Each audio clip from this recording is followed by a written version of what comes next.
ವ್ಯಕ್ತಿಗಳು ದರ್ಶನ್ ಅವ್ರು ಇಲ್ದೇ ಇದ್ದಾಗ ಅವ್ರ ಬಗ್ಗೆ ಹಾಗೆ ಅವ್ರ ಫ್ಯಾನ್ಸ್ ಬಗ್ಗೆ ವೇದಿಕೆ ಮೇಲೆ ಹೋಗೋದು, ನಿಂತ್ಕೊಂಡು ಮಾತಾಡೋದು, ಚಾನೆಲ್ ಮೀಡಿಯಲ್ಲಿ ಕುತ್ಕೊಂಡು ಮಾತಾಡೋದು, ಹೊರ ಕುತ್ಕೊಂಡು ಮಾತಾಡೋದು ಎಲ್ಲ ಮಾಡ್ತಿದ್ದಾರೆ. ಅದೇ ಜನಗಳು ದರ್ಶನ್ ಅವ್ರು ಇದ್ದಾಗ ಅವ್ರು ಬೆಂಗಳೂರಲ್ಲಿ ಇರ್ತಾರಾ ಇಲ್ವಾ ಅಂತಾನೆ ಗೊತ್ತಾಗಲ್ಲ, ಎಲ್ಲಿ ಮಾಯ ಆಗ್ತಾರೆ ಅಂತಾನೂ ಗೊತ್ತಾಗಲ್ಲ. ತಲೆ ಕೆಡ್ಸ್ಕೋಬಾರ್ದು.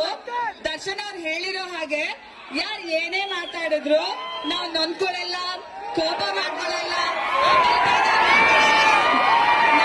ಇಂಪಾರ್ಟೆಂಟ್ ನಿಮ್ಮ ಪ್ರೀತಿ ಹಾಗೂ ಬೆಂಬಲ ಮಾತ್ರ.